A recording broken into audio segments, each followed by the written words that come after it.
इश्रह ली सदरी व यस्सिर ली अमरी वाहलुल उक़दतम मिन लिसानी यफ़क़हू क़ौली रब्बी ज़िदनी इल्मन रब्बी ज़िदनी इल्मन रब्बी ज़िदनी इल्मा।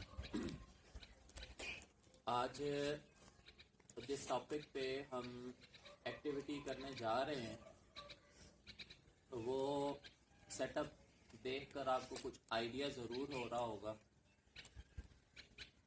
ये एक्टिविटी शायद ही किसी स्कूल में आज से पहले हुई हो, लेकिन अल्हम्दुलिल्लाह हम इस स्कूल में दूसरी बार ये एक्टिविटी करने जा रहे हैं और इस बार हम इसकी वीडियो भी बना रहे हैं ताकि इस वीडियो से कोई और लोग भी मुस्तफ़ीद हो सकें। इसकी अहमियत, इसकी ज़रूरत मुझे ज़्यादा क्यों फील हुई, पहले उस पर थोड़ी सी बात कर लेते हैं, फिर एक्टिविटी की तरफ आएंगे। इस सेटअप को देख के आपको ज़रूर फील हो रहा होगा कि एक मुर्दा जो है वो हमने लिया हुआ है और उसको कुछ गौसल वगैरह देने की कोशिश की जा रही है या करेंगे। तो हाँ, एक्टिविटी इसी बेस पर ही है कि हम अपने मुर्दों को गौसल किस तरीके से देंगे। आप लोगों में शायद इस टॉपिक के ऊपर संजीदगी नहीं होगी, लेकिन मैंने अपने आप को शायद फील किया है कि उम्र की पुख्तगी के साथ साथ जब इंसान की सोच मौत की तरफ बढ़ती है तो ऐसी चीज़ों की ज़रूरत सामने आती है, या फैमिली में जब ऐसी चीज़ें सामने आ रही होती हैं तो उस टाइम पे इसकी अहमियत, इसकी ज़रूरत महसूस हो रही होती है कि हाँ, इसको भी सीखना चाहिए, इसको भी करना चाहिए। ख़ास तौर पे जब अपने आप को मैं देखता हूँ तो अल्हम्दुलिल्लाह सुन्नत चेहरे पे मौजूद है, तो इस सुन्नत को देखते हुए बाज़ लोग वो जिम्मेदारी सौंप देते हैं कि आपने ये काम करना है। अब जब सुन्नत की वजह से ये जिम्मेदारी सौंपी जाती है तो फिर खुद से फीलिंग भी आती है कि ये काम तो फिर सीखना चाहिए। अगर ये जिम्मेदारी मुझ पे डाली जा रही है, ये आप लोगों को सिखाने का मकसद क्या है उसकी तरफ भी मैं बात करूंगा। और इससे पहले एक चीज आप लोगों को बताऊं कि इंसान को उसकी जिंदगी में 3 बार सबसे ज्यादा प्रोटोकॉल मिलता है। सबसे ज्यादा क्या प्रोटोकॉल उसको, इंसान को अपनी जिंदगी में 3 बार मिलता है। आप लोगों में से कोई बता सकता है कि वो 3 बार कौन कौन से हैं जब इंसान को प्रोटोकॉल मिलता है? इसके अलावा इंसान को कभी प्रोटोकॉल नहीं मिलता। कोई है जो बता सकता है कि उसको प्रोटोकॉल कब कब, इंसान को प्रोटोकॉल कब कब मिलता है? चाहे वो मुसलमान है, चाहे जो भी है, 3 बार प्रोटोकॉल मिलता है। नंबर 1, जब वो पैदा होता है, सबसे ज्यादा प्रोटोकॉल उसको उस टाइम पे मिल रहा होता है। हर कोई उसको चूम रहा होता है, हर कोई उससे प्यार कर रहा होता है।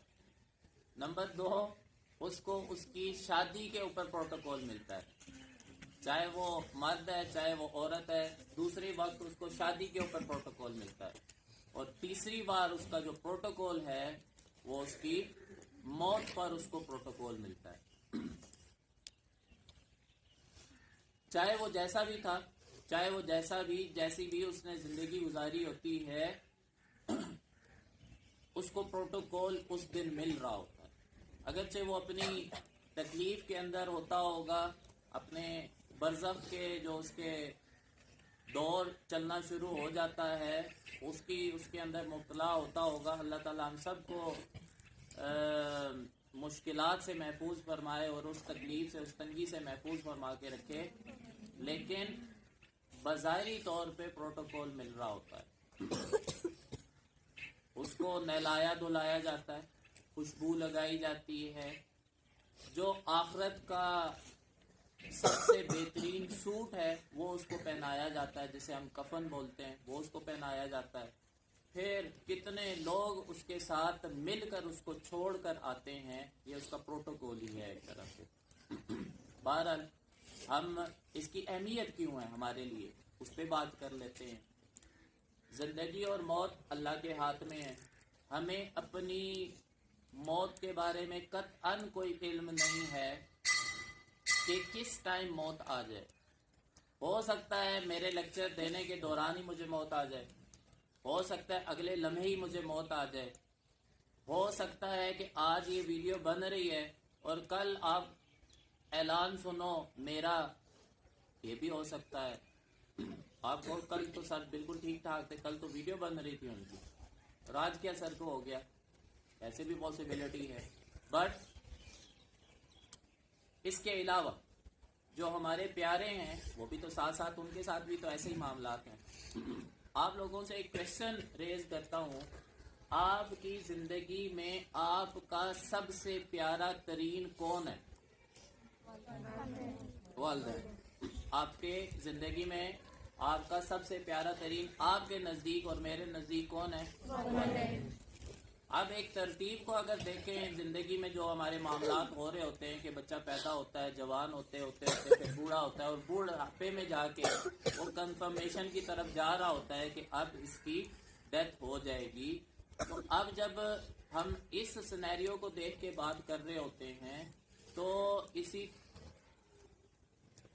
उसमें आता है कि हमें अपने आप को भी तैयार रखना चाहिए, और एटलीस्ट अगर हम अपने जो सबसे प्यारा रिश्ता है उनकी कदर करते हुए इन चीज़ों को सीख लें कि ज़रूरत पड़े और खुदा ना खास्ता अगर हमारी ज़िंदगी में ऐसा कोई मिसटेक सामने आए कि हमारे प्यारे हमारे सामने रुखसत हो जाए, वो फौत हो जाए, तो हमें किसी दूसरे की मिन्नत समाजत ना करनी पड़े।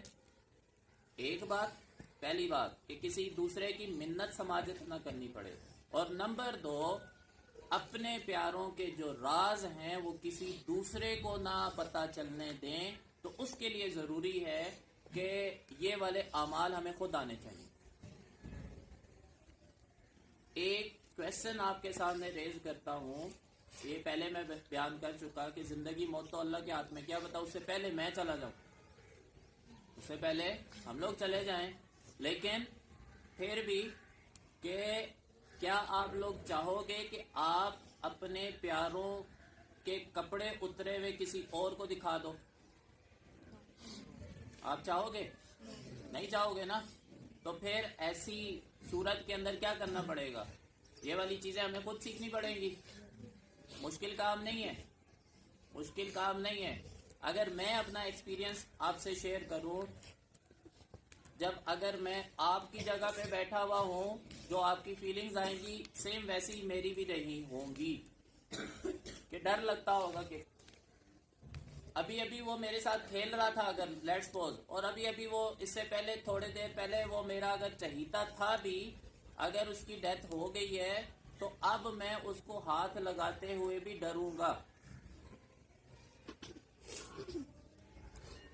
उससे जो भी मामलात करने हैं उससे डर फील हो रहा होगा। ये आप लोगों के साथ ऐसा हो सकता है क्योंकि दिमाग के अंदर अभी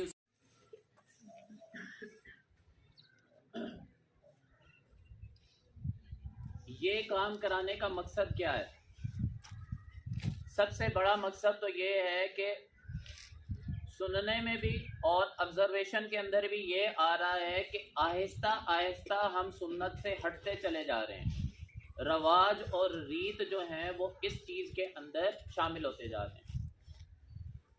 आज से 1.5 साल पहले एक मैंने वीडियो देखी थी सिंध के इलाके की, चाहे वो एक्सीडेंटल डेथ थी, चाहे जिस भी तरह की डेथ थी, क्योंकि सिंध के अंदर जो तालीम है और ख़ास तौर पे उनके गांव देहात के अंदर जो मामलात है वो बहुत ही ज़्यादा अबतर हैं, बहुत ही ज़्यादा अबतर हैं। वहाँ पे एक हॉस्पिटल की ये वीडियो है, वहाँ पे एक मुर्दे को गुस्ल जो दिया जा रहा था, अगर वो बंदा देख ले तो मेरे ख्याल से एक बाशऊर पर्सन कभी भी वो भूखा मर जाएगा लेकिन अपने बच्चों को तालीम ज़रूर दिलाएगा। भूखा मर जाएगा, अपने बच्चों को ऐसा हरगिज़ नहीं होने देगा कि वो तालीम ना सीखें। एक स्ट्रेचर है और उस स्ट्रेचर को एक नाली के ऊपर बिछाया गया है, रखा गया है। स्ट्रेचर तो सबने देखा हुआ है ना। उस स्ट्रेचर को नाली के ऊपर, जो भी वो अस्पताल की नाली थी या नाला था, उसके ऊपर रखा गया है और एक बंदे ने पाइप पकड़ा हुआ है और पाइप भी दूर से, जिस तरह से गाड़ियां वॉश होती है ना प्रेशर के साथ, ऐसे करके उसके ऊपर पानी दे रहा है। ये गुस्ल हो रहा है। अब वो पर्सन जो भी था, चाहे वो एक्सीडेंटल डेथ थी या जो भी थी, ये क्या था, हमारा लाताल्लुकी थी उस पर्सन के साथ। एक मुसलमान का, जैसे मैं पहले बता चुका, उसको 3 बार प्रोटोकॉल मिलता है। एक इंसान को, मुसलमान को नहीं, एक इंसान को 3 बार प्रोटोकॉल मिलता है। तो ये तो आखिरी लम्हा था उसके प्रोटोकॉल का, और ये सिनेरियो चल रहा था। ये सिनेरियो क्यों चला? इल्म ना होने की वजह से। मैं पहले भी बता चुका कि ज़िंदगी और मौत तो अल्लाह के हाथ में, क्या पता मैं अभी देते देते जो है वो मेरी डेथ हो जाए।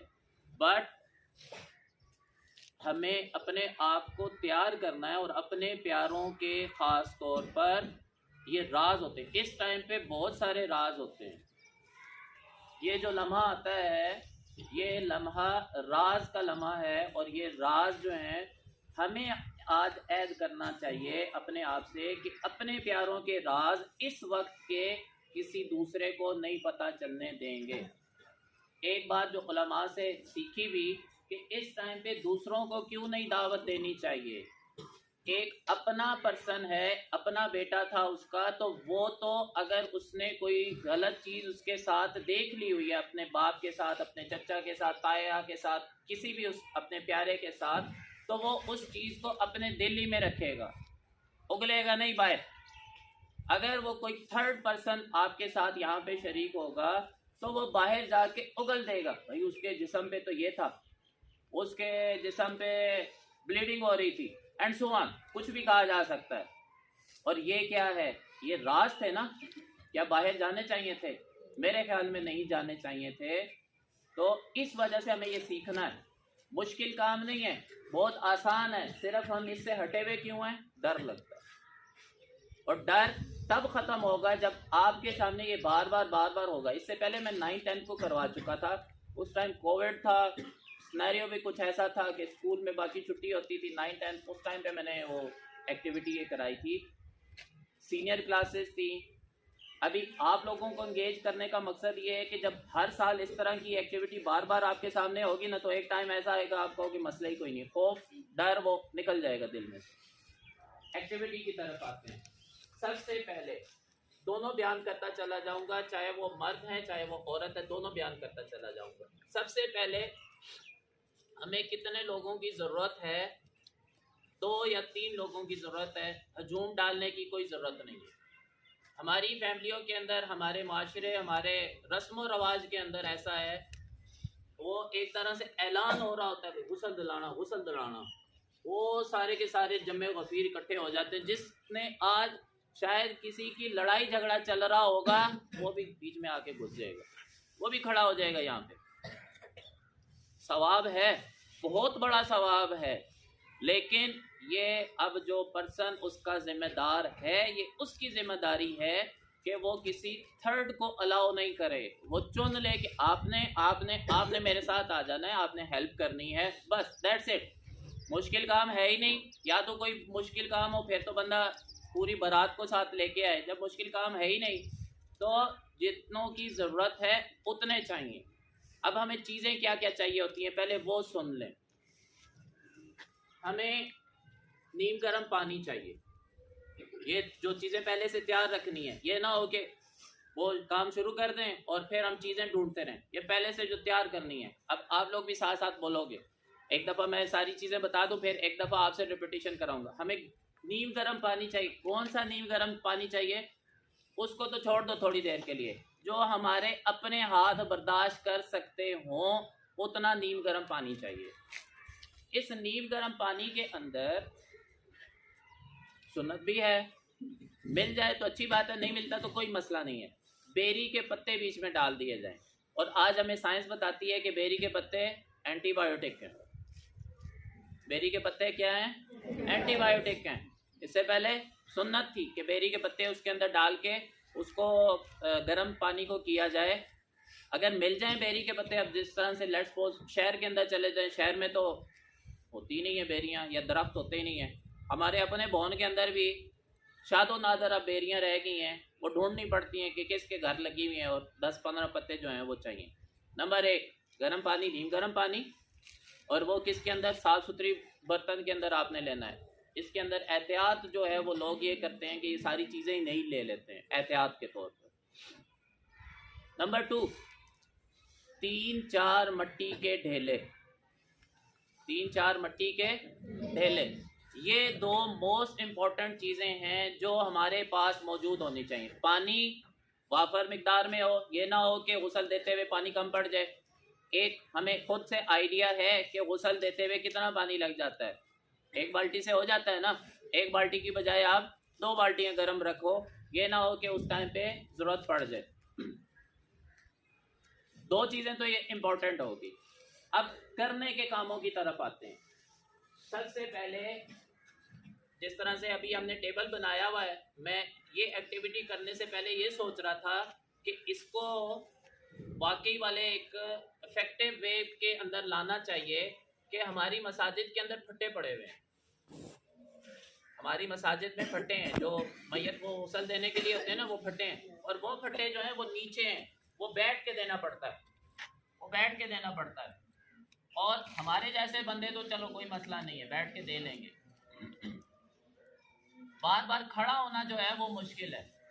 वो वाली तरतीब आप ये कह लो कि पहले बुजुर्ग ही इस काम को सरअंजाम दे रहे होते थे, वो बस एक जगह पीढ़ी पे बैठ के और इधर उधर मूव करके दे लेते थे। अब हमारे जैसे बंदे को बैठना थोड़ा सा मुश्किल है, बार बार फिर क्योंकि उठना पड़ता है।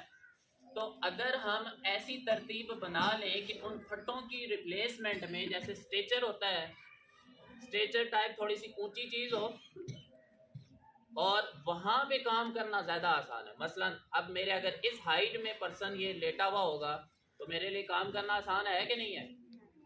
तो मैं इस चीज़ को सोच रहा था, इंशाल्लाह इसके ऊपर अपने मस्जिद के अंदर कोई काम शुरू करेंगे कि इस तरह की कोई चीज़ बजाय इस फट्टे के ऊपर स्ट्रेचर टाइप कोई चीज़ हो, फोल्ड हो जाए, संभालना भी आसान हो, उसके ऊपर इंशाल्लाह सोचेंगे उसके बारे में। इस तरफ आते हैं। सबसे पहले आपने क्या करना है, सबसे पहले अब कुछ चीज़ें मेरे पास थी नहीं, बिल्कुल भी थी नहीं, तो मैं जो चीज़ मुयस्सर थी मैं उसी को ले रहा हूँ। आपने कपड़ा लेना है, एक होता है कफन के साथ कपड़ा आया हुआ, वो वाला नहीं, वो पतला होता है, पानी गिरेगा सब चीज़ें नुमाया हो जाएंगी।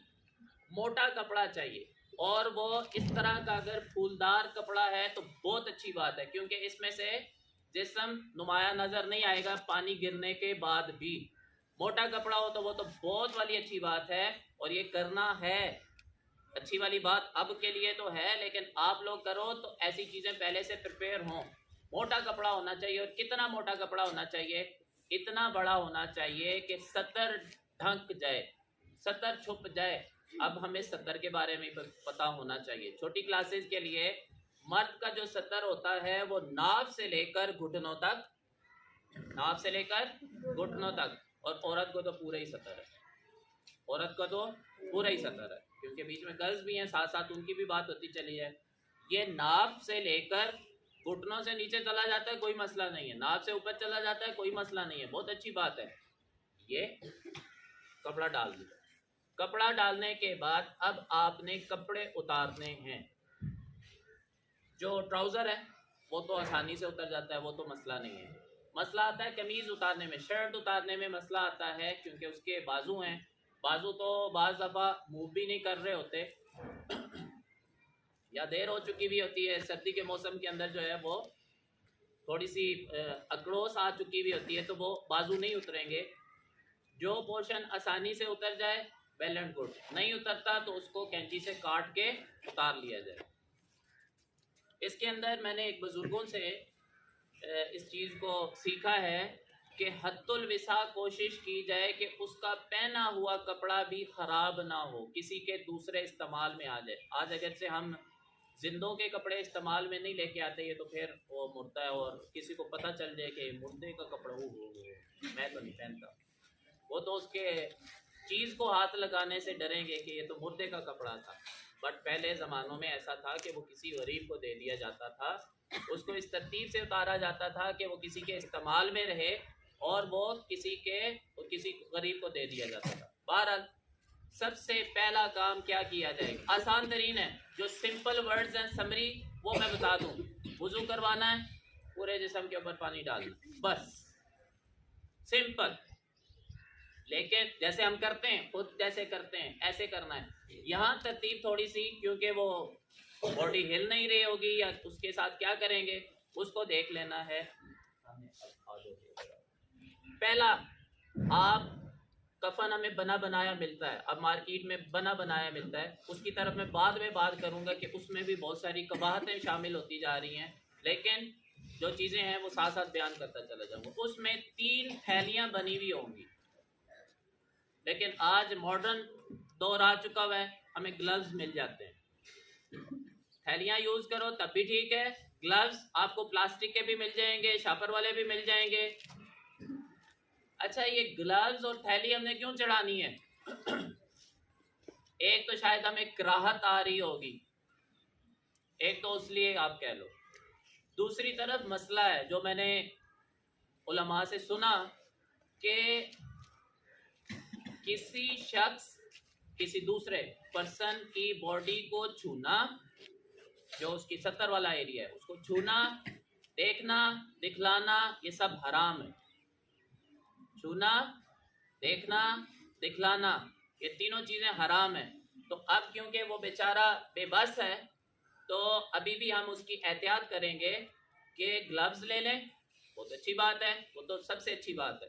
वरना वो थैलियाँ तो बनी हुई होती हैं, कपड़े की थैली होती है, वो ऊपर लेकर और उसको बांध लें, यहाँ पे उसकी रस्सी सी बनी हुई होती है, वो बांध लें।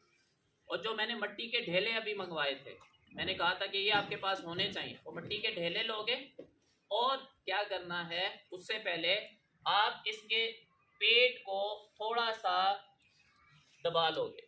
और ये बात याद रखिएगा कि मुर्दा सब कुछ फील कर रहा है, बोल नहीं रहा, फील सब कुछ कर रहा है। उसको सब कुछ पता है मेरे पास कौन खड़ा हुआ है, उसको सब कुछ पता है कि मेरे साथ क्या किया जा रहा है, बोल नहीं पा रहा वो अलग बात है, उसको सब कुछ पता है। छेड़खानी करोगे क़यामत वाले दिन पकड़ लेगा, ले लेगा आपको कि हाँ जी अब बताओ ज़रा क्या किया था मेरे साथ, सब चीज़ें उसको पता चल रही हैं। आप हल्के हाथ से पेट को दबा दोगे, क्यों दबाओगे? हो सकता है कि उसकी गंदगी पेट में मौजूद हो, जो आसानी से निकल सकती है, उसकी गंदगी अब निकल जाए, सारा हम पाक कर चुके हैं, तो फिर खराबी पैदा ना हो, जिसे आप अस्तंजा भी बोलते हो। अस्तंजा हमने कराना है, वो मिट्टी का ढेला, उस मिट्टी के ढेले से आपने सफाई कर देनी है। और यही इस सारे पोर्शन के अंदर मेरे नज़दीक यही एक थोड़ा सा वो मुश्किल वाला काम है, बाकी कोई मुश्किल वाला काम नहीं है। यहाँ पे आपने 70 का मुकम्मल तौर पे ध्यान रखना है। आप एक साइड से कपड़ा उठाओगे, हल्का सा हाथ बीच में डालोगे और यहाँ से अस्तंजा उसको करा दोगे। एक मिट्टी का ढेला यूज करके फेंक दोगे डस्टबिन में, फिर दूसरा मिट्टी का ढेला यूज करके उसको भी फेंक दोगे, तीसरा मिट्टी का ढेला यूज करके उसको भी फेंक दोगे। जब आपको तसल्ली हो जाए कि साफ हो चुका हुआ है, देखा तो नहीं है बट हमें फील हो रहा है कि अब सफाई हो चुकी हुई है, तो जो मेरा हेल्पर होगा,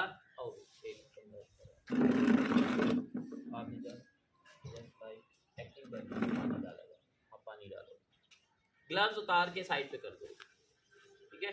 अब दूसरा जो थैली है, साफ थैली, वो आप चढ़ाओगे और अब पानी के साथ अस्तंजा कराओगे, बिल्कुल इस तरह से नीचे से हाथ डाला और ऊपर से पानी आप डालते हो, ऐसे करके डाल के और अस्तंजा आपने करा देना है। ये 3 बार आप इसको करके छोड़ दो। उसके बाद हर काम आपने ध्यान करना है कि सीधी तरफ से शुरू करना है। हर काम किधर से शुरू करना है? सीधी तरफ से। वुजू करते हो तो पहले दायां हाथ धोते हो ना, जो भी काम करते हो सीधे हाथ से करते हो ना, तो सीधी साइड से आपने शुरू करना है। और इस सीधी साइड से शुरू करने के लिए आप क्या करोगे? सबसे पहले आपने हाथ धुलवाने, यही काम करते हैं वुजू में, सबसे पहले क्या करते हैं? हाथ धुलवाते हैं। हाथ धोगे कहाँ तक? गिट्टों तक। ये जो कलाई है यहाँ तक हाथ धुलवाने। हाथ धुलवाओगे, पहला राइट वाला हाथ धुल गया, अब उस तरफ चले जाओगे और अब दूसरा आप ये वाला हाथ धुलवा दो। हाथ धो लेने के बाद अब रुई लोगे, काटन लोगे, और काटन से बेहतर ये है कि आपके पास छोटे छोटे पीस कपड़े के होने चाहिए।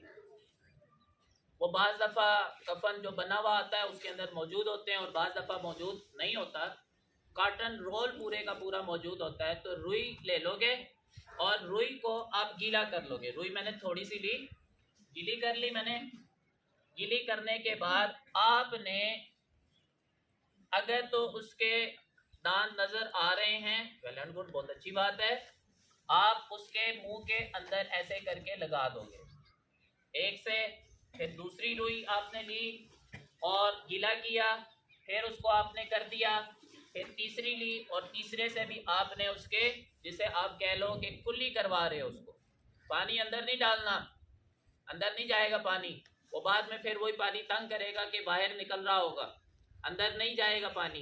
तो पानी नहीं डालना, रुई गीली करके और उससे सफाई कर देनी है।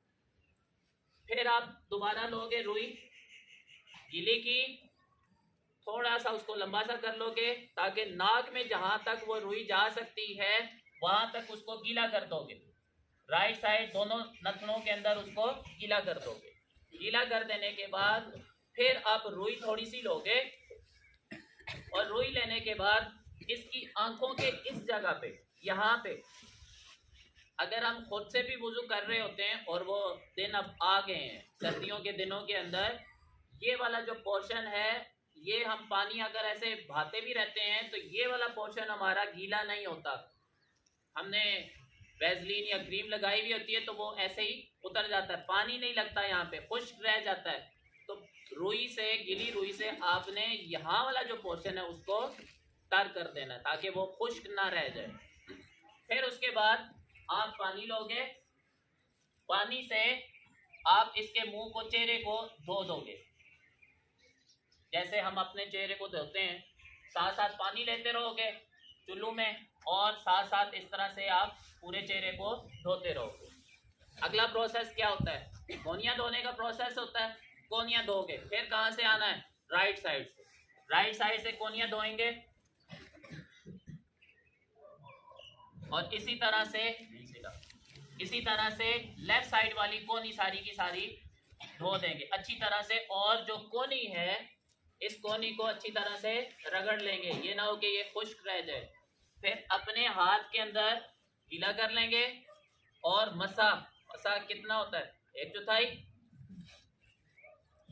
हो गया, ठीक है। सर के ऊपर डालना था, हो गया। अब बारी आ गई पाँव की। पाँव इसी तरह से अच्छी तरह से धो लेंगे और फिंगर्स के दरमियान में पानी को अच्छी तरह से दाखिल करेंगे ताकि वो वहाँ पानी पेनिट्रेट कर जाए और खुश्क ना जगह रह जाए। और यहाँ पे भी हम गिट्टों तक इसके पाँव को अच्छी तरह से धो देंगे। आपका वुजू कंप्लीट हो। एक आलिम से मैंने ये सुना कि अब आप इसको करवट दिलाओगे इस साइड ऐसे, और अब ये देखो, जब मैं करवट दिलाई थी जो सत्तर वाला कपड़ा था वो क्या हुआ है? सिरक गया है ना। एक बंदा ध्यान रखेगा, खास तौर पे जो गुस्ल दिलवा रहा है वो इस कपड़े का ध्यान करे, और जो इसके 2 हेल्पर हैं, क्योंकि ये तो अभी हमारे पास बच्चा छोटा है ना, हो सकता है कि भारी बंदा हमारे सामने आ जाए, तभी तो मुश्किल होगी। उसको मेरे जैसा बंदा तो नहीं टर्न करा सकेगा। तो जो हेल्पर हैं, आओ दोनों, इसको छोड़ दो साइड पे, ऐसे ऐसे हल्की सी करवट। और मैं क्या करूं कि मैं इस कपड़े को ठीक कर लूं, सत्तर जो है वो खाली ना हो, कपड़े को सीधा कर लूं, ठीक है। अब आपने क्या करना है, दाईं साइड से, क्योंकि आपने काम शुरू करना है सारे का सारा। अब सारे जिस्म के ऊपर आपने पानी बहाना है। अच्छी तरह से रगड़ कर उसकी सफाई करनी है। साबन होगा, साबन लगा के अच्छी तरह से सारे जिस्म के ऊपर पहले पानी फेंकेंगे, पानी फेंक के गीला हो जाएगा सारा जिस्म, फिर आप साबन लगाओगे अच्छी तरह से सारे जिस्म पे। इस साइड पे सारा साबन आपने लगा दिया, सर पे भी आपने साबन लगा दिया। अब एक बंदा जो आपका हेल्पर है वो पानी डालता रहेगा ताकि जो साबन लगाया वो सारे का सारा आपका उतर जाए।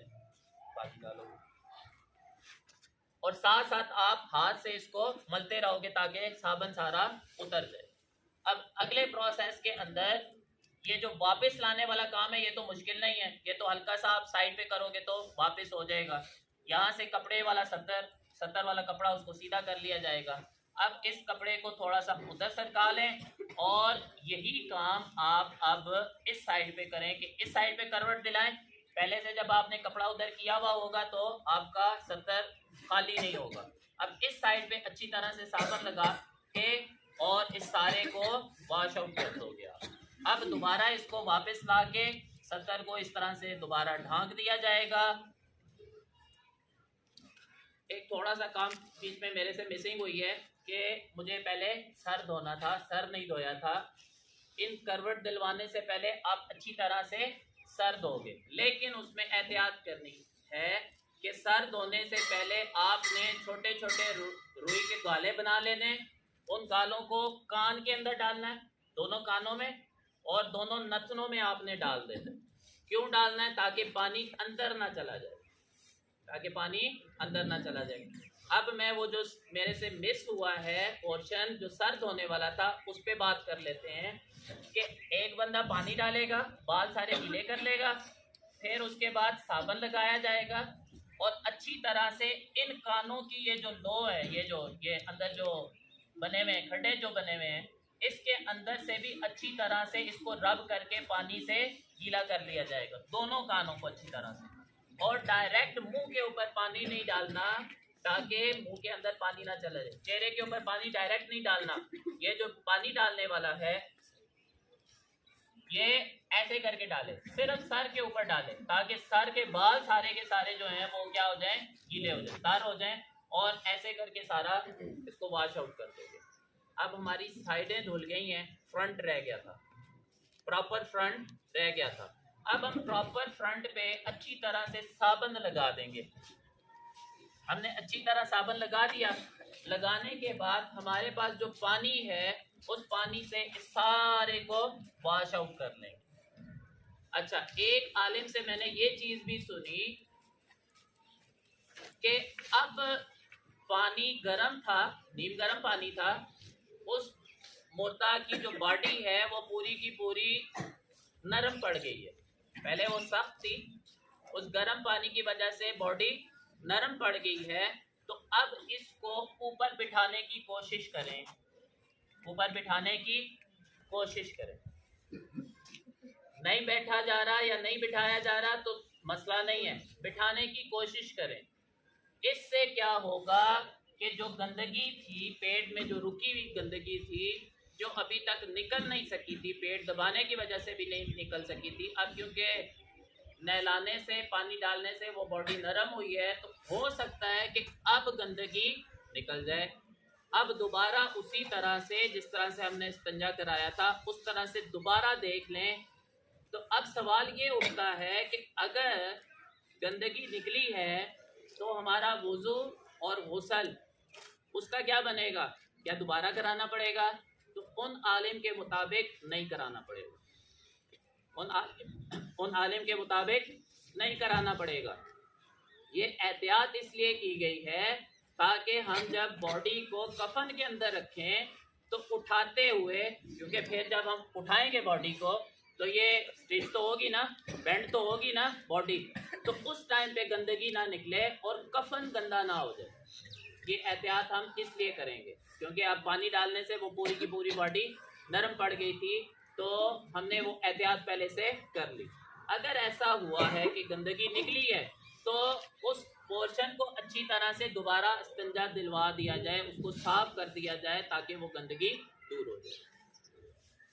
अब आते हैं हम कफन की तरफ कि कफन कैसे देना है। तो कफन के अंदर कोई मुश्किल काम नहीं है। जो हमारा बाजार से बना हुआ कफन मिलता है उसके अंदर कुछ खराफात मैंने देखी हैं कि वो आना शुरू होगी, पहले नहीं थी। मैं कुछ अरसा पहले से मैंने गौसल एक दो ही को दिया है खुद से, बट देखता रहा हूँ वो, जिसे आपको पहले मैं बयान कर चुका था कि बार बार देखने से दिल का खौफ खुद ब खुद ख़त्म हो जाता है। मेरे अंदर भी ऐसा ही खौफ था कि पता नहीं क्या होगा, या बॉडी को हाथ लगाते हुए डरते थे। एक अनजाना खौफ था, जिस भी चीज़ का था अनजाना खौफ था, कभी बॉडी को हाथ नहीं लगाया, लेकिन कफन की वो चीज़ें पता होती थी कि ये कफन में मौजूद होती हैं। लेकिन अब मैं देख रहा हूँ कि कफन के अंदर मुख्तलिफ खराफात बीच में आना शुरू हो गई हैं। एक वाक़या शायद आप लोगों ने अपनी किताबों के अंदर, मैं खुद आलिम नहीं हूँ, मैं आप लोगों को आपकी अपनी किताबों की चीज़ें बता रहा हूँ। आपने एक जंग के वाक़या अपनी किताबों के अंदर पढ़ा होगा कि उन सहाबी को जब वो शहीद हो गए तो उन सहाबी को कफन देने के लिए कपड़ा भी इतना मौजूद नहीं था, हत्ता कि उनके सर के ऊपर कपड़ा डाला जाता था तो पाँव नंगे हो जाते थे, और पाँव के ऊपर कपड़ा डाला जाता था तो सर नंगा हो जाता था। तो सर के ऊपर कपड़ा दे दिया गया और पाँव पत्तों से ढांक दिए गए। इट्स मीन कि हजूर सल्लल्लाहु अलैहि वसल्लम के होते हुए ये काम हुआ। हमारे पास अगर अब कपड़ा ख़रीदने के पैसे आ गए हैं तो इसका हरगिज़ मतलब ये नहीं है कि हम सुन्नत से हट जाएं। कफन सिंपल इतना सा है। एहराम किसी को पता है? एहराम, एहराम किसे कहते हैं? हज करते हुए जो हम यूनिफॉर्म पहनते हैं उसको एहराम बोलते हैं। तो कितनी चादरें उसमें होती हैं? दो। उसमें चादरें कितनी होती हैं? अगर आपने हाजियों को देखा होगा टीवी के ऊपर हज करते हुए तो उन्होंने दो चादरें ली हुई होती हैं। कौन कौन सी? एक लुंगी बांधी हुई होती है और दूसरी उन्होंने ऊपर चादर ओढ़ी हुई होती है। कफन भी यही है। वो जो हज का सबक आपने पढ़ा है वो हज क्या है? वो बिल्कुल जस्ट लाइक के मुर्दा कंडीशन के अंदर जो आपको यूनिफॉर्म पहनाया जाता है, जो आपको कपड़े पहनाए जाते हैं, तो हज पे भी वही आपने पहने हुए होते हैं। तो यहाँ पे हम फिर वो टोपियाँ, क्या हाजी ने टोपी पहनी हुई होती है? और भाई पहन ही नहीं सकता वो टोपी। वो सिर्फ इन दो चादरों के अलावा कुछ, हत्ता के वो पाँव के अंदर जूती भी वो कैंची वाली जूती पहन सकता है। अगर उसकी फलां वाली हड्डी ऊपर से कवर होगी जूते की वजह से, उसका कोई हज सच नहीं होना, या उम्रा कर रहा है तो उसका वो कुछ भी नहीं होना। जब यहाँ तक है तो हम, अब मैंने ये देखा है वो जो हमारे पास कफन सिला सलाया आता है जो बाजार से रेडीमेड मिलता है, उसके अंदर टोपियाँ, ग्लव्स और पता नहीं क्या कुछ सेरे और सब कुछ लगा हुआ होता है, उसके अंदर कुछ भी नहीं है। ये मैंने पहले बताया कि हम ये सीख किस लिए रहे हैं, ताकि हमारे अंदर सुन्नत वाले अमाल आए। सुन्नत क्या है वो हमें पता हो। अब क्योंकि मेरे पास एहराम तो है नहीं, तो मैं पेज है मेरे पास, मैं वो पेज से आपको डिस्क्राइब कर देता हूँ कि एहराम है क्या, औरत का क्या होता है और मर्द का क्या होता है। पहले मर्द को डिस्कस कर लेंगे क्योंकि वो आसान वाला है। चादरें होती हैं, मैंने यहाँ पे पेज लिए हुए हैं, ये भी वाइट है, ये भी वाइट है, और ये मैंने कलर किसी खास मकसद के लिए लिया है कि क्योंकि सारे वाइट होंगे तो आपको पहचानना मुश्किल हो जाएगा। मैं कलरफुल इसलिए लिया है पेज। सबसे पहले आपने करना क्या है, कपड़ों को खोलकर देख लेना है कि ये कपड़े हैं कौन कौन से, इसमें है क्या क्या। उसमें चादरें होंगी, 3 तरह की उसमें चादरें होंगी। सबसे पहली चादर वो थोड़ी लंबी चादर होगी। एक चादर उसमें ऐसी होगी जो सारी चादरों से थोड़ी सी लंबी वाली है। उसको आपने जो भी चारपाई पे मुर्दे को लाना है या जिस पे भी आपने लाना है, जो अब साफ जगह है, जाहिर बात है चारपाई पे लेके आएंगे, उसके ऊपर, अब ये सर खुद ही फोकस कर लीजिए, वो चादर आपने उस चारपाई के ऊपर बिछा लेना है। लेकिन इससे पहले एक और काम जो अक्सर मुझे भी उस टाइम पे भूल जाया करता है, इसके साथ थोड़ी सी तंदियाँ होती हैं, तंदियाँ कह लो या पट्टियाँ कह लो, वो पट्टियाँ होती हैं वो पट्टियां जो हैं वो पहले रख लें तो ज़्यादा आसानी होगी, बाद में फिर मुश्किल नहीं होगी। 3 पट्टियां ज़्यादा ज़रूरी है हमें। एक हमने सर की तरफ रखनी है, इस पे आ जाते हैं, आसानी से समझ आ जाएगा। एक आपने इस वाली जगह पे पट्टी रखनी है, गर्दन वाली जगह पे। एक आपने पाँव वाली साइड पे रखनी है यहाँ पे, और एक आपने सेंटर में रखनी है, जो सेंटर आए, पेट जिसे आप कह लो कि पेट पे आए। सबसे पहले क्या करना है, जो बड़ी चादर है वो लेनी है, वो बिछा ली आपने। उसके बाद उससे थोड़ी सी कदरे छोटी चादर होगी, वो चादर आपने इसके ऊपर बिछा लेनी है। इनके नाम होते हैं, मैं नामों के अंदर आपको डाल के कंफ्यूज नहीं करना चाह रहा, जिसका नाम ज़रूरी होगा मैं साथ में बोल भी दूंगा। जो लंबी चादर है, अगरचे वो जो कफन मिलेगा उसके ऊपर लिखा हुआ होता है कोने के ऊपर, मैं बस आप लोग ऐसे ही याद रखो, ये सबसे ज़्यादा आसान तरीका है। सबसे लंबी चादर नीचे, ये खुद भी सेंस यही काम करता है कि लंबी चादर नीचे ही आएगी। फिर उसमें जो कदरे छोटी चादर है, वो कदरे छोटी चादर उसके ऊपर बिछा ली जाएगी। और तीसरी चादर होती है कुर्ता। अब इसके अंदर कुर्ता हमने बनाना है, यानी कि जो मैं यहाँ निशान लगाऊंगा वो वहां से कटा हुआ होता है, जो मैं यहाँ निशान लगाऊंगा वो वहां पे कटिंग हुई भी होती है, इस तरह से कटिंग हुई भी होती है।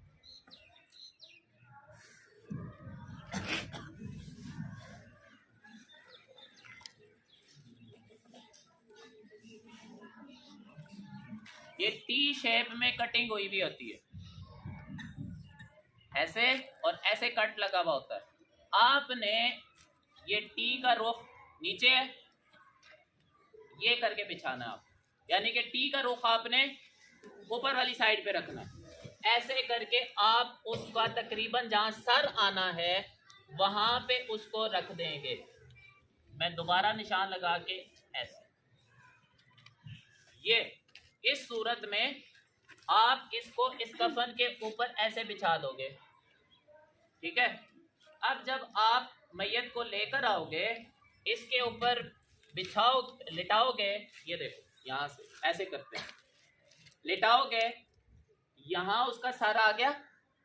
इस वाली शीट को, इस वाले कपड़े को आप जब ऐसे करोगे तो इस वाली पट्टी में से उसका सर निकल जाएगा, और ये उसके कहाँ आ जाएगा, सीने पे आ जाएगा, ये उसके सीने पे आ जाएगा। अब सुन्नत तरीके में चादर लेने का क्या तरीका है, किसी को पता है? चादर लेने का सुन्नत तरीका किसी को पता है?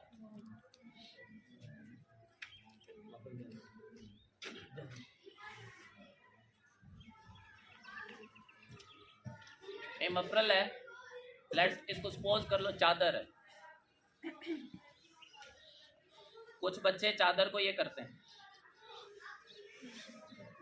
मफरल ऐसे ही चादर को करते हैं ना, और कुछ बच्चे इस चादर को ऐसे भी करते हैं। सुन्नत तरीका कौन सा है, पहले वाला या अब वाला? अब वाला। इस चादर को किस कंधे पे होना चाहिए? लेफ्ट पे। इस चादर को कहाँ होना चाहिए? लेफ्ट पे होना चाहिए। तो जब लेफ्ट पे होना चाहिए, कफन में भी यही काम करना, कफन में भी यही काम करना है। ये साइड कौन सी है इसकी? लेफ्ट है। इस साइड की जो चादर होगी, पहली जो चादर, सबसे पहले वाली जो चादर है, ये तो कुर्ता उसका हो गया, इसका तो मसला नहीं है। ये वाली जो छोटी चादर थी, इस चादर को आप इस तरफ लेके आओगे, इस चादर को आप ये कर दोगे, सेंटर में मुर्दा था, ये चादर हो गई। अब इसकी राइट साइड की चादर को इसके ऊपर ऐसे कर दोगे, हो गया। ये जो बीच में उसका चेहरा था, वो चेहरा उसका ढकेगा नहीं, वो चेहरा इससे अभी ढका नहीं है। हाँ, ढक जाता है, अगर ढक जाता है तो कोई मसला नहीं है। आप इस चादर को सिरका दो यहाँ से, बल दे के थोड़ा, क्योंकि चेहरा तो हमने खाली रखना है ना, दिखाना नहीं है। अभी जब जनाजा पढ़ने जाएंगे तो दिखाएंगे ना, उसको हम सिरका देंगे साइड पे। और इसी तरह से जो सबसे नीचे वाली चादर है, उसके साथ भी यही काम करेंगे। पहले लेफ्ट वाली साइड और फिर राइट वाली साइड। अब हमने जो रस्सियां नीचे रखी हुई थी ना, पट्टियां, जो सेंटर वाली पट्टी थी उसको आपने बांध देना है। सेंटर में जो पट्टी थी उसको आपने बांध देना है। पाँव की तरफ जो पट्टी थी उसको आपने, पाँव नहीं बांधने उससे, आपने ये जो फालतू कपड़ा नीचे था इसको ऐसे करके, जैसे टॉफी रैप हुई हुई होती है ना, ऐसे करके और उसको रस्सी से टाइट कर देना है। और सिमिलरली इस चेहरे वाली साइड से भी जैसे टॉफी रैप हुई हुई होती है ऊपर से, ऐसे करके और रस्सी से उसको बांध दिया जाएगा। अब कुछ चीज़ें स्किप भी हुई हैं और मैं वो अभी डिफाइन भी कर देता हूँ। अभी ये लेटा हुआ है, इसके पाँव देखो कैसे हैं, ऐसे हैं, अमूमन ऐसा ही होता है। कोशिश करें अगर पॉसिबल है, पाँव को ऐसे करके दोनों अंगूठों के दरमियान यही जो पट्टी थी वो बांध दी जाए ताकि ये मुड़े नहीं, इधर उधर ना हो, स्टेबल रहे। अभी हाथ इसने कैसे रखे हुए, ये भी बीच में कबात आ रही है। ये लोग कौन करते हैं, ये जो हाथ बांधने वाला तरीका है हमारे इसमें आता जा रहा है, क्योंकि हम हिंदुओं के साथ रहे हैं ना, तो उनको अपना पीरो मुर्शद समझते हैं कि वो काम ठीक करते हैं। वो लोग अपने मुर्दों के हाथ ऐसे बांधते हैं, वो लोग अपने मुर्दों के हाथ ऐसे बांधते हैं। और हमारे जाहिल पीरों ने क्या समझा है कि ये बंदा, क्योंकि कब्र में इसको सीधा किया जाएगा, सवाल जवाब होंगे, तो अदब के साथ पेश होगा। हिंदुओं का होगा, हमारा नहीं है ऐसे। हमारे हाथ कैसे होने चाहिए, ये स्ट्रेट, साइड पे स्ट्रेट होने चाहिए, हमारे हाथ यहाँ होने चाहिए। कोई नमाजें शमाजें हमने कब्र में जाके नहीं पढ़नी, ये सब कुछ जो है वो अपनी बातें हैं। ऐसे हाथ ये करने हैं, इधर से आपके पाँव ये बंधे हुए होने चाहिए, ये आपकी स्ट्रेट पोजीशन है, ठीक है। यहाँ तक सबको समझ आ गई है। औरतों के अंदर कुछ कपड़े जायद होते हैं, औरतों की एक चीज मुझे स्किप है, इसी वजह से मैं उसको ज्यादा डिस्कस नहीं करना चाह रहा। नेक्स्ट टाइम मैं उसकी तफसील, क्योंकि वो हमारा तो काम है नहीं, तो वो औरतें करेंगी। एक दो चीजें हैं वो मुझे पता है, वो मैं डिफाइन कर देता हूँ। कफन में थोड़ा सा एक आध पॉइंट मुझे कहीं से मिस है, मैं उसको इसलिए ज़्यादा डिटेल में डिस्कस नहीं करूँगा। यहाँ पे इसके जो बाल थे, औरत के जो बाल थे, इन बालों को आप उसके सीने पे बिछाओगे, ये एक एक्स्ट्रा बात है। बाकी तो सारा प्रोसेस वही है जो इससे पहले इसके साथ हो चुका हुआ है। एक औरत का, क्योंकि बाल उसके लंबे होंगे तो बाल उसके कमर पे नहीं जाएंगे, बल्कि उसके बालों को निकाल के दो हिस्सों में कर लिया जाएगा। लेफ्ट वाले लेफ्ट पे रखे जाएंगे, राइट वाले राइट पे रखे जाएंगे, और उसको उठाकर उसके सीने पे डाल दिया जाएगा, बिछा दिया जाएगा। बाकी कफन में एक उसका फालतू पीस होता है, और वो शायद सबसे आखिर में बिछाया, जो नीचे वाला लंबा कपड़ा है ना, उससे पहले उसको बिछाया जाता है शायद, कि उसके सीने को ढांपने के लिए। तो उसमें थोड़ा सा मुझे डाउट है, तो इंशाल्लाह वो नेक्स्ट टाइम जो एक्टिविटी करेंगे तो औरतों की जो कफन वाली डिटेल है वो वहाँ पे उनकी डिस्कस करेंगे। बाकी सारे मामलात यहाँ तक के तकरीबन वही हैं जो मर्द के अहकामात थे। जो आपने मर्द मुर्दे के साथ किया, सेम उसी तरह से औरत के साथ भी करेंगे। अब मुझे ये बताओ, ये सारे मामलात अगर हमारा अपना अजीज होगा, उसको किसी थर्ड पर्सन को हम दे देंगे कि तुमने ला लो। यहाँ पे आपके सामने बाल्टी बगैर कपड़ों के थी ना, सत्तर आपने भी ध्यान रखा है, सत्तर आपने भी ध्यान रखा है, बगैर कपड़ों के बाल्टी थी। क्या आप चाहोगे कि आपके प्यारे बगैर कपड़ों के, आपके प्यारों को बगैर कपड़ों में कोई थर्ड पर्सन देखे? नहीं चाहोगे ना? तो फिर अहद करो कि इस तरफ इस एक्टिविटी में खुद हिस्सा लेना है। आप भी सीखने के बाद अपने पेरेंट्स को रौब से बता सको कि हमें आता है काम, हमें ये करवाया जाए। आपके फौतगी अजीज़ में होती है तो आप अपने वालिदैन से अपने उनसे कहो कि हमें भी करना आता है, क्योंकि आप लोगों को ये काम करने में मौका मिलेगा तो तभी वो डर, खौफ और हिचकिचाहट ख़त्म होगी। अब आ जाते हैं औरत के अहकामात थोड़े से जो मुझे पता है, और ख़ास तौर पे कब्र पे जाते हुए, और ये बात बॉयज़ को पता होनी चाहिए। वहाँ पे जो कबाहतें तो नहीं, जो हमसे मिस्टेक्स हो जाती हैं। नंबर 1, गैर महरम औरत को कांधा जो है वो गैर महरम नहीं दे सकता। एक, इसकी एहतियात की जाए। नंबर 2, हम शायद आदी हुए होते हैं कि कब्र पे अंदर झांक के देखना, फिर वहाँ पे हजूम लगा के, ये हमारी कह लो कि नेचर के अंदर, पाकिस्तानियों की नेचर में है कि एक दो बंदे, चार बंदे इकट्ठे हुए हों तो वो मक्खियों की, शहर की मक्खियों की तरह सारे ही वहाँ इकट्ठे हो जाते हैं।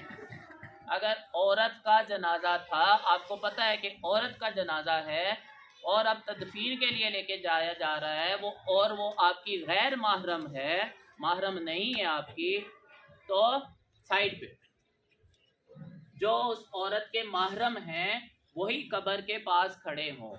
एक बात, पहली बात तो ये सबसे अच्छी बात है। और नंबर 2 बात, औरत नाम किस चीज का है? लड़की बता दो। औरत नाम है पर्दे का, औरत नाम है पर्दे का। तो आखिरी वक्त के अंदर ये उसके महरम को चाहिए कि वो जनाजे पे जब आ रहे हैं, लेके आ रहे हैं उस मैयत को, तो अपने साथ चादरें लेके आए, बेड शीट्स लेके आए, और बेड शीट्स भी काटन की ना हो, मोटी हो।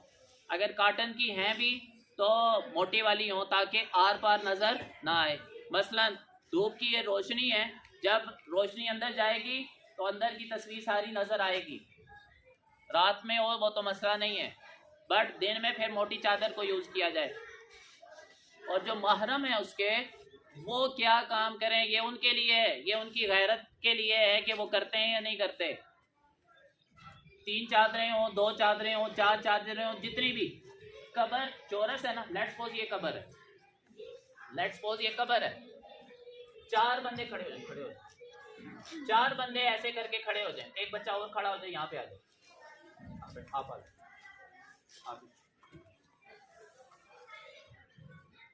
एक चादर का सिरा मैंने पकड़ा, इसको पकड़ा दिया अगला सिरा, एक और चादर का सिरा मैंने ही पकड़ा, उधर पकड़ा दिया, सेम एज वो करके, और कपड़े की क्या कर दे, 4 दीवारी बना दे। अब जो उस औरत को कब्र में उतार रहे हैं वो तो पहले दाखिल हो चुके हैं ना, तो वो अब एहतियात से उतार लेंगे। अगर कफन आगे पीछे सिरक भी जाता है तो बदनजरी नहीं होगी। अगर उसका चेहरा नजर आ भी जाता है तो कौन देख रहे होंगे, महरम ही देख रहे होंगे ना, वो तो देख सकते हैं, उनके लिए तो कोई मसला नहीं है। तो अब ये आप लोगों के अपने ऊपर है कि आप अपने घर की खवातीन का कितना पर्दा रखते हो। अब ये आप लोगों के अपने ऊपर है। अब जब हम कब्र में उतार चुकते हैं, आप लोग अब हम जब कब्र में उतार चुकते हैं तो सुन्नत तरीका क्या है, ये सुन्नत तरीका बता रहा हूँ।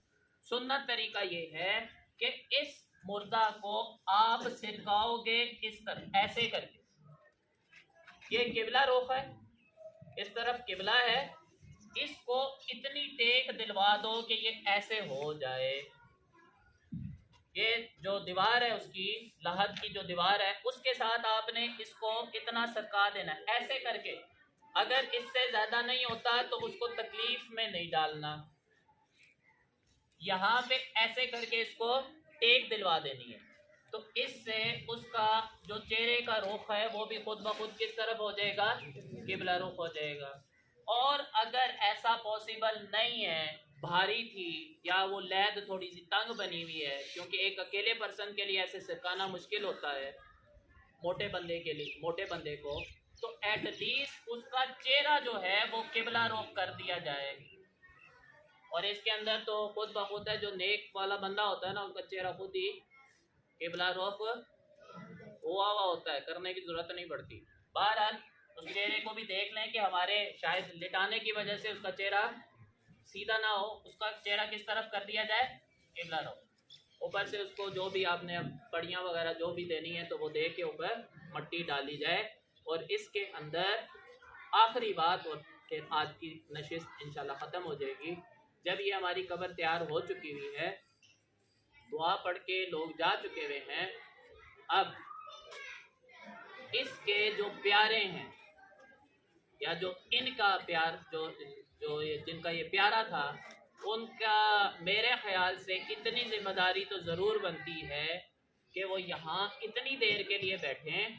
हजूर सल्लल्लाहु अलैहि वसल्लम से सवाल किया कि अल्लाह ताला कमी बेशी को माफ़ फरमाए। बयान करते हुए हजूर सल्लल्लाहु अलैहि वसल्लम से पूछा गया कि कितनी देर तक जो है वो बैठना चाहिए, तो हजूर सल्लल्लाहु अलैहि वसल्लम ने कहा, इरशाद फरमाया कि इतनी देर कम अज़ कम कि एक ऊँट को ज़िबा किया जाए और उसका गोश्त बांट दिया जाए। तो हम जो कुर्बानी वाली ईद पे देखते हैं अपने बड़े जानवर को, तो वो सुबह 7 बजे अगर शुरू करते हैं तो कहीं 1-2 बजे जाके हम फारिग होते हैं, 4-5 घंटे बन गए। तो मैं इसको थोड़ा सा शार्ट कर देता हूँ। एटलीस्ट इतना तो बैठो कि सूरह बकरा पूरी पढ़ी जाए, एटलीस्ट इतना तो बैठो कि सूरह बकरा पढ़ी जाए।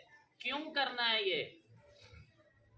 अब उसको अकेला छोड़ के जा रहे हो, पहले भी बयान किया था, वो बोल नहीं सकता, सब कुछ देख रहा है, सब कुछ फील कर रहा है, बोल नहीं सकता, सिर्फ वो चीख रहा है कि मुझे कहाँ अंधेरी कोठड़ी में छोड़ के जा रहे हो। और अभी तो उसने चीखो पुकार और अभी तो वो मुनकर नकीर पहुंच गए होंगे उसके पास। तो इस सिनेरियो के अंदर अगर आप उसको अकेला छोड़ के जा रहे हो तो फिर ये मेरे ख्याल से आप उससे प्यार नहीं करते। मेरे ख्याल से अगर प्यार करते हो तो आप उसको अकेला छोड़ के नहीं जाओगे। इस मौके के ऊपर बॉयज़ के लिए, क्योंकि गर्ल्स तो वहाँ होती नहीं है, बॉयज़ के लिए बाज़ हमारे हमदर्द ऐसे होते हैं जो घसीट घसीट के लेके जा रहे होते हैं। शायद हमें उस टाइम पे फीलिंग ज़्यादा वो दुख वाली होती है, तो वो ये चाह रहे होते हैं कि ये यहाँ पे बैठ के रोता रहेगा, साथ ले जाओ इसे, और शायद इसने कल का खाना नहीं खाया तो इसे खाना खिलाओ, उसे इत्मीनान से बात समझा दो, उसे बता दो कि आप बेफिक्र हो जाओ, मैं आ जाऊंगा, खाना भी खाऊंगा, सब चीज़ें यहीं पे हैं, मैं आ जाता हूँ थोड़ी देर के लिए। एक मसला तो ये है, इसका सोल्यूशन कैसे? हमारी अपनी थिंकिंग और उस टाइम का सिनेरियो। नंबर टू, हमें उस टाइम पे जो लवाकिन है इस चीज़ की फिक्र होती है कि बाहर के जो मेहमान आए हुए हैं उन्हें खाना खिलाना है, उन्हें खाना खिलाना है। और बाहर वाले जो मेहमान होते हैं उनको मेरे ख्याल से, हम लोग भी तो क्योंकि किसी के मेहमान बनेंगे, हम लोगों को ये एहसास करना चाहिए भाई हमें तो तकलीफ नहीं है। ये सीधी वाली बात बता रहा हूँ, मेरा अजीज नहीं था, मैं तो मुंह दिखाने के लिए वहाँ पे पहुंचा हुआ था, भाई ये बंदा मेरे दुख में गम में शरीक हुआ है, तो कम अज़ कम इस चीज़ का एहसास करना चाहिए कि वो बंदा दुख के अंदर है, तो एटलीस्ट वो सुन्नत वाले सारे काम तो कर ले अपने जाने वाले के लिए। खाने तो बाद में भी खाते रहेंगे, मौका ही ना दिया जाए उसको कि ऐसी उसके सामने ट्रीट किया जाए कि मुझे पूछा नहीं है, मैं उसके साथ गया था, जनाजे पे गया था, मुझसे पूछा नहीं गया, खाना भी नहीं पूछा गया। तो ऐसे मामला इस टाइम पे नहीं करने चाहिए। हाँ, हमें ये जिनके लवाकिन जिनके वो फौतगी हुई है, हमें ये चाहिए कि हम जब बंदा फौत हुआ है पहले ही ड्यूटी लगा दें, भाई तेरी ड्यूटी इस चीज़ की है कि मेरे जो मेहमान आने हैं उनको खाने का आपने पूछना है, आपने उनको खाना खिलाना है। मैं तो उस टाइम पे इस वाले मामले के अंदर बिजी होऊंगा, तो ताकि मुझे कोई बंदा डिस्टर्ब ना करे। आपकी ड्यूटी ये है कि आपने खाना खिलाना है। ये दो मामला तो होते हैं। अब जब ये दो मामला आपने क्लियर कर लिए तो आप इत्मीनान से बैठकर उस कब्र वाले के लिए सूरह फातिहा पढ़ो, सूरह बकरा पढ़ो, यासीन ज़ुबानी आती है वो पढ़ो। और आज तो ज़्यादा आसान हमारे लिए ये है कि हमारे मोबाइल्स हमारे पास होते हैं, तो एटलीस्ट यार बाकी गंद भी तो आपने भरा हुआ होता है ना, एटलीस्ट कुरान मजीद की एक ऐप डाउनलोड कर लो, कुरान मजीद की ऐप डाउनलोड कर लो। उस टाइम पे कुरान मजीद निकाला, जो आपको सूरत आती है सूरह बकरा, एटलीस्ट जो है वो सूरह बकरा की तिलावत कर लो। उस पे कितना टाइम लगेगा? जो बंदा रोज कुरान मजीद पढ़ता है 1 घंटा या 1 घंटा 10 मिनट, इससे ज्यादा वक्त नहीं लगेगा, इससे ज्यादा वक्त। फायदा क्या मिलेगा? फायदा क्या मिलेगा? आपको मिले या ना मिले, उस बेचारे को बहुत फायदा मिलेगा। उसकी जो तकलीफ है वो दूर होती रहेगी।